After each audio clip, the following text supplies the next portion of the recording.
باللہ من الشیطان الرجیم بسم اللہ الرحمن الرحیم الحمد للہ الذی کفا وسلام علی عبادہ الذین اصطفیٰ محمد وآلہ الطاہرین لا سیما الامام المبین بقیت اللہ فی الارضین الحجۃ الثانی عشر الامام المہدی المنتظر صلوات اللہ وسلامہ علیہ اما بعد فقال رسول اللہ صلی اللہ علیہ وآلہ وسلم فی دعائہ اللہم قربنی فیہ الی مرضاتک وجنبنی فیہ من سخطک ونقماتک ووفقنی فیہ لقراءۃ آیاتک برحمتک یا ارحم الراحمین۔ عزیزان گرامی، معزز سامعین، ماہ مبارک رمضان کے دوسرے روزے کی دعا کے بارے میں ہم بات کر رہے تھے۔ آج اس کا یہ تیسرا سیشن ہے جس میں ایک جملے کے بارے میں بات کرنا ہے، چونکہ وہ بہت اہم ہے، اس لیے تھوڑا سا میں اس کے بارے میں تھوڑی سی چند نقطے کی طرف اور اس میں اشارہ کرنا چاہتا ہوں۔ اللہ کا رسول جب اس دنیا سے جا رہا تھا تو اس نے ہمیں تاکید کے ساتھ ایک بار نہیں بار بار اس بات کی تاکید فرمایا، ان جملوں میں فرمایا۔ اچھا، یہ حدیث بھی متفقن علیہ حدیث ہے، یعنی مسلمانوں کے ہر گروہ تقریباً مانتا ہی ہے۔ وہ کیا ہے؟ انی تارکن فیکم الثقلین، کتاب اللہ عطرتی واہل بیتی ما ان تمسکتم بہما لن تضلوا بعدی۔ ہم تمہارے درمیان دو گراں قدر چیزیں چھوڑ کے جا رہے ہیں۔ البتہ ہی اس تارکن فیکم الثقلین کے بارے میں بہت ساری ثقلین بھی پڑھا گیا ہے، امامین بھی پڑھا گیا ہے، حبلین بھی، اس میں نہیں جانا چاہتا ہوں میں اس بات کی طرف آنا چاہتا ہوں کہ اللہ کا رسول ہمیں جہاں اہل بیت کے حوالے کر رہا تھا وہیں کہہ رہا تھا کہ قرآن اور اہل بیت دونوں کے حوالے کر کے جا رہا ہوں، اور ان دونوں سے جڑے رہو گے تم۔ اگر ان دونوں کو تھامے رہو گے، اگر ان کی تعلیمات پر عمل کرتے رہو گے، تو دنیا کی کوئی طاقت تمہیں جدا نہیں کر سکے گی۔ وہ تمہیں میرے پاس حوض کوثر پہ لائے گی، یہ دونوں چیزیں تمہیں میرے پاس حوض کوثر پہ پہنچا دیں۔ یعنی یہ گارنٹی ہے کہ دنیا میں کوئی چیز تمہیں گمراہی میں نہیں ڈال سکے گی اگر تم نے ان دونوں چیزوں سے اپنے آپ کو جوڑے رکھا۔ تو دوسرے ماہ مبارک میں جب ہم یہ دعا کر رہے ہیں کہ اے اللہ ہمیں توفیق دے، وفقنی، توفیق دے فی ہے، اس دوسرے روزے میں ہمیں توفیق دے لقراءۃ آیاتک، کہ ان آیتوں کو میں پڑھ سکوں۔ دیکھیں، اچھا یہ ایک عجیب بات نہیں ہے؟ آپ سورہ مدثر یا سورہ مزمل پڑھیے، جہاں اللہ اپنے رسول کو کہہ رہا ہے عبادتوں کے لیے کھڑے ہو، اور وہ بھی شاید میں اور آپ تصور نہیں کر سکتے اتنی دیر عبادت کے لیے۔ نصفہ او انقص، آدھی رات سے لے کر یا تھوڑا کم، یا ثلث اللیل، یا 1/3 رات، اللہ اپنے رسول سے کہہ رہا ہے کہ اتنی دیر عبادت کرو۔ اس کے بعد اسی سورے میں یہ جملہ ہے فَقْرَؤْا مَا تَيَسَّرَ مِنَ الْقُرْآنِ، اے میرے حبیب جتنا ہو سکے قرآن پڑھو، جتنا ہو سکے قرآن پڑھو۔ اب دیکھیے، میں نے آپ سے پہلے بھی کہا تھا، شاید وہ جو ہے انہی تقریروں میں، کہ قرآن پڑھنا جو ہے، ایک تو یہ ہے کہ بھئی ہم قرآن صحیح پڑھیں۔ یہ ایک ہمارے معاشرے کی ایک پریشانی رہی ہے، جو الحمدللہ انقلاب اسلامی ایران کے بعد تھوڑا فرق آیا ہے اس میں۔ لیکن اس میں واقعاً مزید کام کرنے کی ضرورت ہے کہ صحیح قرآن پڑھے جائے. جیسا کہ اللہ کا رسول کہتا تھا کہ دیکھو قرآن عربی میں نازل ہوا ہے تو عربی میں پڑھو. یہ نہیں کہنا چاہتے ترجمہ پڑھنے کا ثواب نہیں ہے، ترجمہ پڑھنے کا ثواب ہو سکتا ہے، لیکن قرآن کے الفاظ، یہ جملہ آپ کبھی سوچئے، کیا یہ حدیث کا جملہ ہے جس میں آیا ہے کہ اللہ کا رسول ارشاد فرماتا ہے اگر تمہیں اللہ سے بات کرنا ہے تو قرآن پڑھو.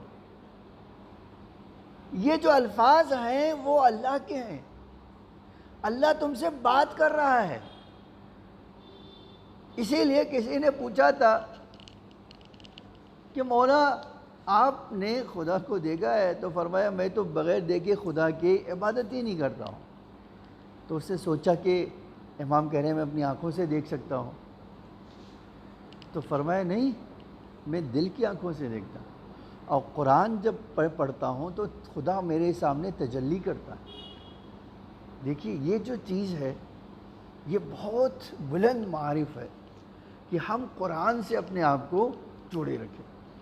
ویسے بھی ماہ مبارک کے رمضان جو ہے یہ وہ مہینہ جس کو کہا جاتا ہے بہار قرآن، اسپرنگ قرآن کے جو ہے، بہار یعنی ایک ایسا موسم جس میں قرآن نازل ہوا، شب قدر میں اکٹھا نازل ہوا، تدریجی، وہ سب جو ہے اس کے بارے میں تاکید ہوئی ہے. میں اب اس بارے میں آنا چاہتا ہوں قرآن پڑھیں گے تو کیا ہوگا. دیکھیے ابھی میں نے کہا تھا اس کے پہلے والے سیشن میں کہ کامیابی کا جو تصور اللہ نے بتایا نا، اسی دعا میں فرمایا ایک اللہ کی مرضی اور ایک اللہ کے غضب سے، اور تیسری چیز جو ہے اسی دعا میں ہے اے اللہ مجھے قرآن پڑھنے کی توفیق عطا فرما، میں تیری آیتوں کی تلاوت کر سکوں، میں تیری آیتوں کی قرأت کر سکوں. اب آپ سوچئے کہ بھئی قرآن پڑھنے کے لیے اللہ کا رسول کہہ رہا ہے بہترین کام ماہ مبارک میں کیا ہے؟ قرآن پڑھنا. قرآن پڑھیں گے تو کیا ہوگا؟ میں نے 12 فائدہ لکھا ہے، اور وہ بھی آپ یہ جو کہنا چاہتا ہوں یہ کوئی نکتہ نہیں جو میں نے اپنے ذہن سے ایجاد کیا اور فکر کر کے سوچ کے نکالا، نہیں میرے بھائی. یہ جو ہے حدیثوں میں یہ جملہ آیا، ائمہ نے ہمارے موٹیویٹ کیا. آپ کسی سے پوچھئے کہ کون امام ہمارا تھا جو اپنا ایک حصہ قرآن پڑھنے میں، وہ مصحف ناطق ہیں لیکن قرآن پڑھنے میں نہیں بتاتے تھے. آج ہمارے پاس روایتوں میں بعض امام جو ہے قرآن پڑھتے تھے تو پورا شہر رک جاتا تھا، ان کے گھر کے سامنے بھیڑ جمع ہو جاتی تھی قرآن سننے کے لیے. تو کیا ان کا چاہنے والا قرآن سے غافل رہ سکتا ہے؟ اب یہ موقع ہے ماہ مبارک میں، دوسری طرف لاک ڈاؤن بھی ہے، فرصت کے اوقات بھی ہے، اللہ نے آپ کو مہمان بھی بنا لیا ہے، تو کیوں نہ ہم یہ قرآن زیادہ سے زیادہ پڑھ لیں، اس کی آیتوں کی تلاوت کر لیں. آپ یہ خالی فائدہ سن لیجئے. دیکھیے واقعاً اگر دنیا میں کوئی خالی اس فائدے کو تصور کر لے، صحیح امیجن کر لے، تو وہ کبھی بھی قرآن پڑھنے سے اپنے آپ کو دور نہیں رکھ سکے گا. اچھا میں جب بھی یہ بات کرتا ہوں، دیکھیے قرآن میں ایک اٹریکشن پایا تھا، میں نے بارہا کہا ہے لیکن وہ نقطہ اتنا اہم ہے کہ میں اس کو واپس یہاں ریپیٹ کرنا چاہتا ہوں.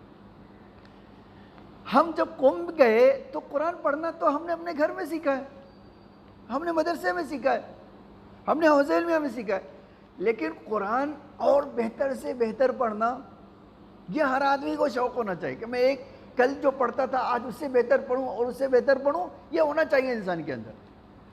اب جب وہاں گئے تو وہاں ایک سے ایک بڑھ کر کلاس قرآن کے بارے میں پائی جاتی. ایک استاد ہے وہاں پورے قرآن کے حافظ ہے،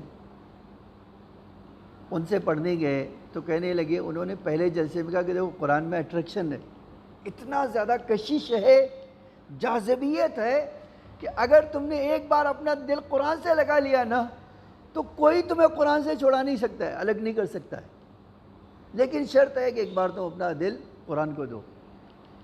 پھر کہنے لگے کہ میں اپنا واقعہ بتاتا ہوں، چونکہ میں حافظ ہوں پورے قرآن کا، تو مجھے ہر روز 5 یا 6 پارہ ریپیٹ کرنا پڑتا ہے، روز 5-6 پارہ ریپیٹ کرتا ہوں تاکہ وہ میرے حافظے سے نہ چلا جائے۔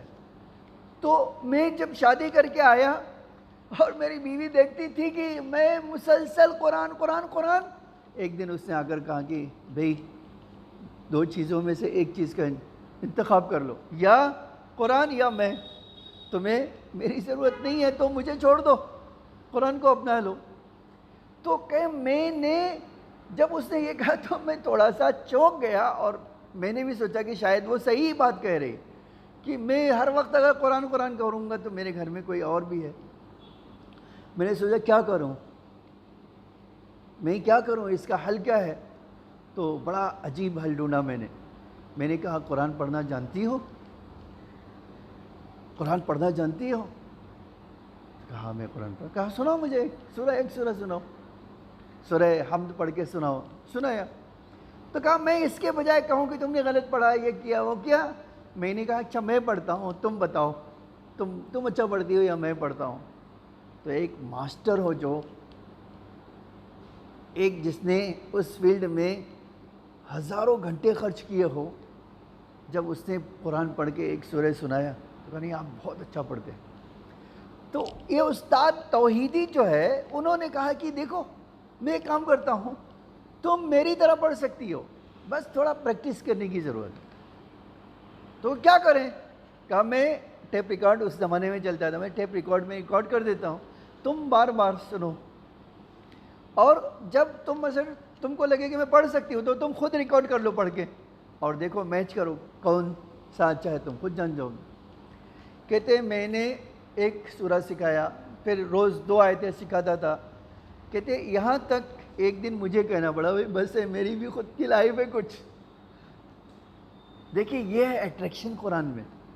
میں نے جو اٹریکشن سنایا آپ کو اس لیے کہ ایک بار آپ قرآن سے دل لگائیے اور دیکھیے خدا اور قرآن خود کیسے آپ کو اپنی طرف کھینچ لیتا ہے، کیسے آپ کے اندر تبدیلی پیدا کرتا ہے، کیسے آپ کے وجود کو بدل دیتا ہے، کیسے آپ کو اللہ والا بنا دیتا ہے، کیسے آپ کے دلوں میں اسلام کے قانون کی ویلیو کو بڑھا دیتا ہے، آپ بڑی آسانی سے دیکھ سکتے ہیں۔ آپ یہ جلدی جلدی سن لیجئے کہ یہ قرآن پڑھنے کا فائدہ کیا ہوگا۔ ایک چیز جو آج ہم سامنا کر رہے ہیں، کتنے لوگ مجھ سے آ کے شکایت کرتے ہیں دعا قبول نہیں ہو رہی ہے۔ ائمہ ہمارے فرماتے تھے قرآن پڑھو، اللہ تمہاری بہت جلد تمہاری دعا قبول کر لے۔ تو ایک فائدہ کیا ہے، آپ چاہتے ہو آپ کی دعا قبول ہونا، اور ہر آدمی چاہتا ہے، تو اس کا طریقہ کیا ہے؟ قرآن پڑھو، قرآن پڑھو گے اللہ تمہاری دعا قبول کرے گا۔ دوسری یہ عظیم فائدہ میں نے دیکھا، بڑی عجیب چیز میں نے یہ حدیث میں دیکھی، قرآن تم پڑھو گے اور اللہ تمہارے ماں باپ کے گناہوں کو معاف کرے گا۔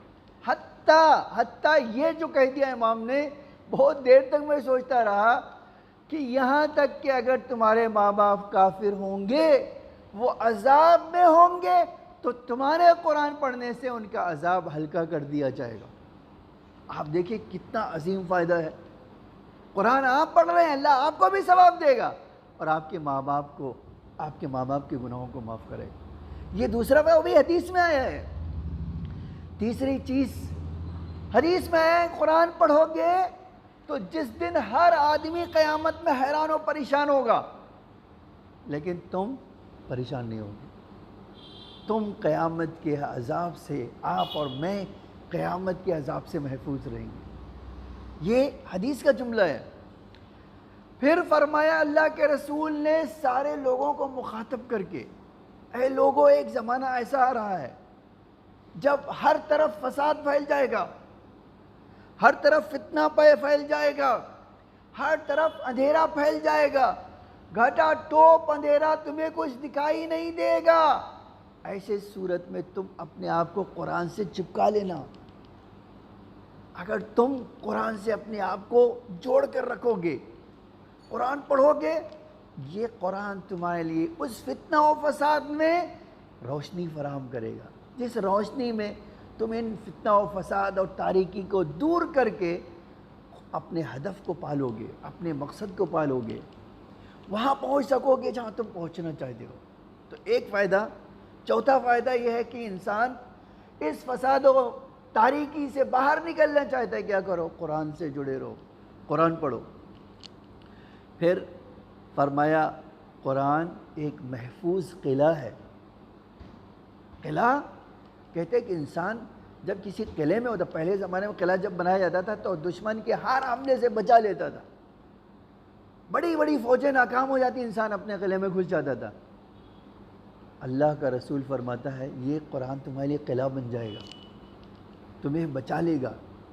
ایک اور آپ دیکھیے، اگر جو ہے آج میں رسول اللہ کو مانتا ہوں یا نہیں مانتا ہوں، میں اماموں کو مانتا ہوں یا نہیں مانتا ہوں، اس کے بغیر نبوت پہ ایمان لانے کے بغیر میرا ایمان نہیں مکمل ہوگا۔ عجیب جملہ ہے حدیث کا، جو آدمی قرآن پڑھے گا، جو آدمی قرآن پڑھے گا، قرآن میں پڑھوں گا، اللہ کے نبی کا نور مجھے گھیر لے گا۔ یہ آپ دیکھیے، میں کبھی سوچتا تھا کہ آخر اللہ کے رسول کی روح، اللہ کے رسول کی منزلت، اللہ کے رسول کا علم، اللہ کے رسول کے قرب، اللہ کے رسول کی رضایت کتنا بڑی ہے خدا کی نگاہوں میں۔ اور حدیث کیا کہتی ہے؟ اگر آپ قرآن پڑھو تو نور نبی آپ کو سایہ کرے گا، نور نبی سے آپ جڑ جاؤ گے۔ اس نور کی کوئی انسان اندازہ نہیں کر سکتا کہ وہ نور نبی کیا ہے۔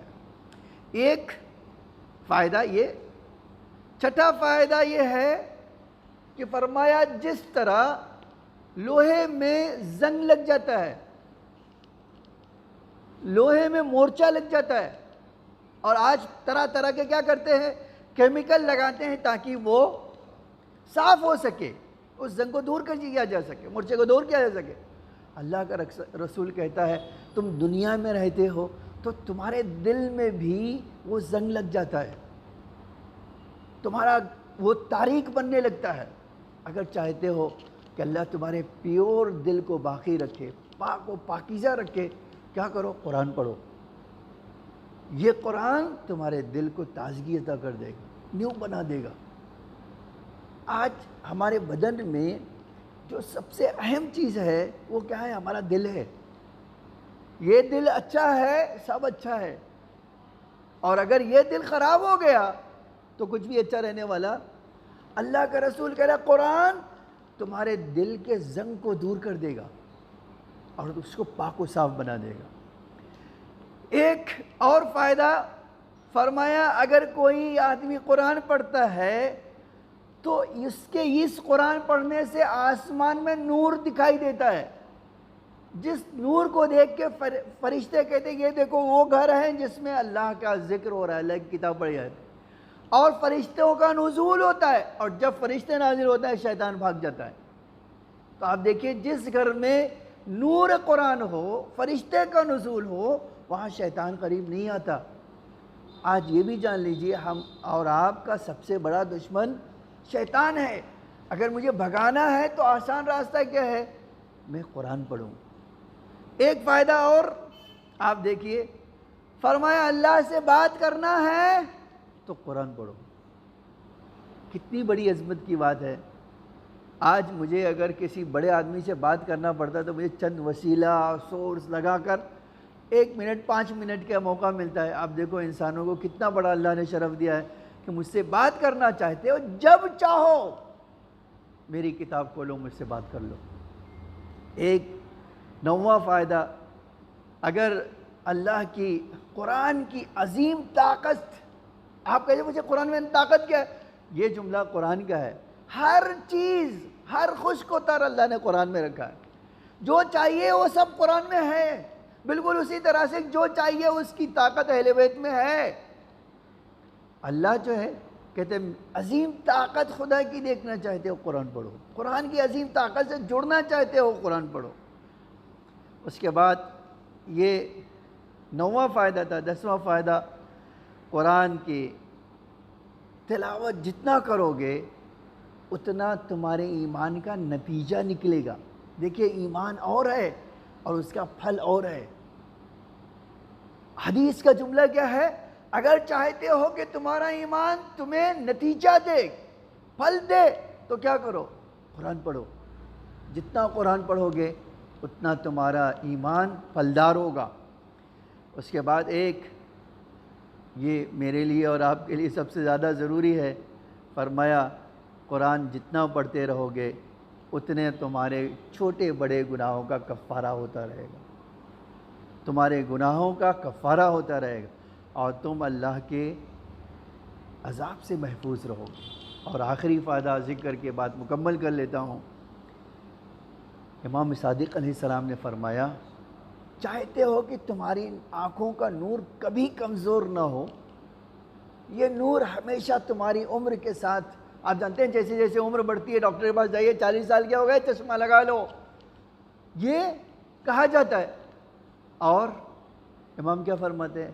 اگر چاہتے ہو کہ یہ تمہارے آنکھوں کا نور باقی رہے لمبے زمانے تک، تمہیں آنکھوں میں سے دیکھنے کی کچھ پرابلم نہ ہو، تو تم کیا کرو؟ قرآن پڑھو۔ قرآن پڑھو گے اللہ تمہاری آنکھوں میں کے نور میں اضافہ کر دے گا۔ میں جب یہاں آیا ہوں تو ایک حدیث نقل کر کے بعد مکمل کر لیتا ہوں۔ حدیث میں ہے، القرآن عہد اللہ الی خلقہ، یہ قرآن اللہ کا ایگریمنٹ پیپر ہے اس کے مخلوقات کے ساتھ۔ کتنا لطیف جملہ حدیث کا ہے کہ یہ قرآن ہر مخلوق کے ساتھ اللہ کا ایگریمنٹ پیپر ہے۔ اس کے بعد کیا ہے؟ جب ایگریمنٹ پیپر ہے تو ایگریمنٹ آپ کو پتہ ہونا چاہیے کہ نہیں کہ کیا کیا ایگریمنٹ میں آپ نے کیا ہے۔ فَقَدْ يَنْبَغِي لِلْمَرْءِ الْمُسْلِمِ أَنْ يَنْظُرَ فِي عَهْدَيْهِ، پس امام فرماتے ہیں سزاوار ہے کہ ایک مسلمان اپنے ایگریمنٹ پیپر کو چیک کرتا رہے کہ میں تو کوئی شرائط کی مخالفت نہیں کر رہا ہوں۔ پھر اگر اس کو چیک کرنے کا مطلب کیا ہے کہ وَعَنْ يَقْرَ مِنْهُ فِي كُلِّ يَوْمٍ خَمْسٍ، اگر اس ایگریمنٹ کو چیک کرتے رہو گے تو تمہیں ہر روز کم سے کم 50 آیت پڑھنا پڑے گا۔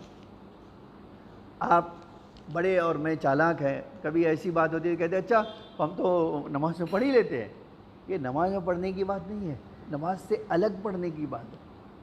آپ دیکھو یہ کتنی عجیب بات ہے نا کہ ہم قرآن پڑھنے سے کتنا دور ہیں اور ہمارا آقا کتنا نزدیک تھا۔ شب عاشور آئی، بھائی عباس ذرا ان دشمنوں کے پاس جاؤ، آقا خیر تو ہے، جو حسین کسی چیز کو کسی سے مانگتا نہیں ہے حسین دیتا ہے۔ آج کیا ہے کہ وہ کہہ رہا ہے کہ بھیا ذرا ان دشمنوں سے جاؤ، ایک رات کی مہلت مانگو۔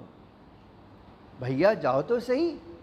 تاریخ نے عجب جملہ لکھا ہے، باب الحوائج گئے اور کہا میرے آقا نے کہا ہے کہ ایک شب کی ہمیں مہلت دے دو۔ پوچھا کس لیے؟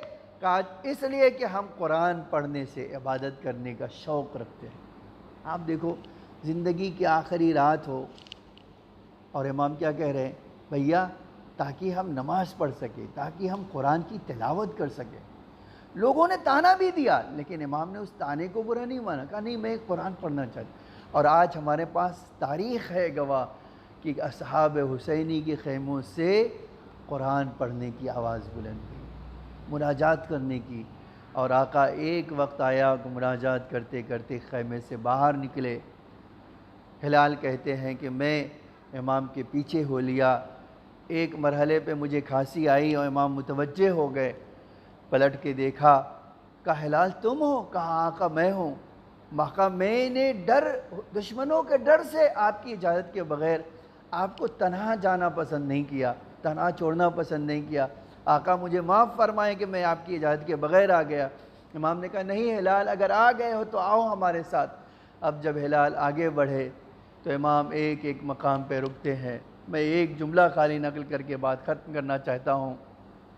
اے ہلال یہ دیکھو وہ جگہ ہے جہاں میرا بچپن کا ساتھی حبیب شہادت کا جام نوش کرے گا۔ اس کے بعد دکھاتے دکھاتے ایک جگہ پہنچے، کہا اے ہلال دیکھو یہ وہ جگہ ہے جہاں میرا کڑیل جوان ایڑیاں رگڑ رہا ہوگا۔ اے ہلال یہ وہ جگہ ہے جہاں کل تمہیں شہادت ملے گی۔ اس کے بعد ہلال کہتے ہیں کہ ایک جگہ پر امام لے کر آئے جو نشیب میں تھا، تھوڑی نیچے سائڈ تھا، کہتے میں اس نشیب میں گیا تو میں نے دیکھا وہ بہت جگہ صاف ستھری ہے۔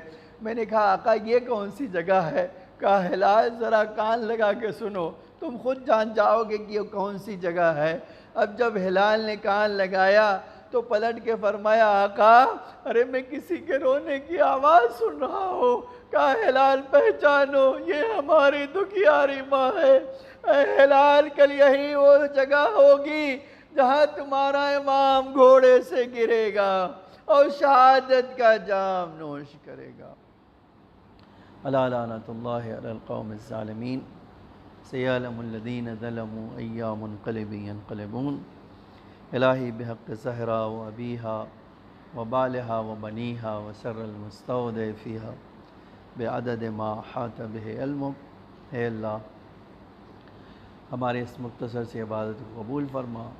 اے اللہ ہمارے ڈھیر سارے گناہوں کو معاف فرما۔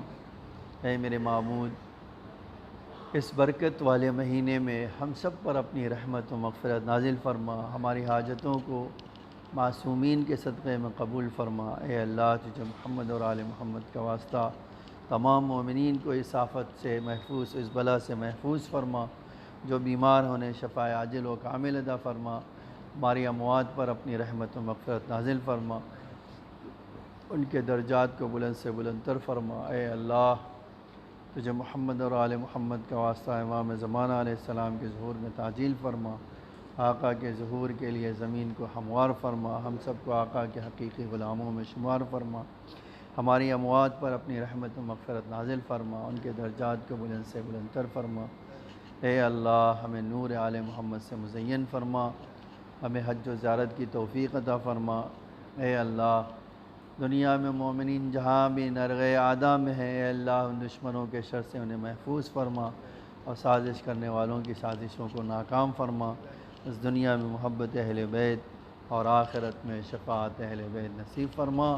ربنا تقبل منا انک انت السمیع العلیم۔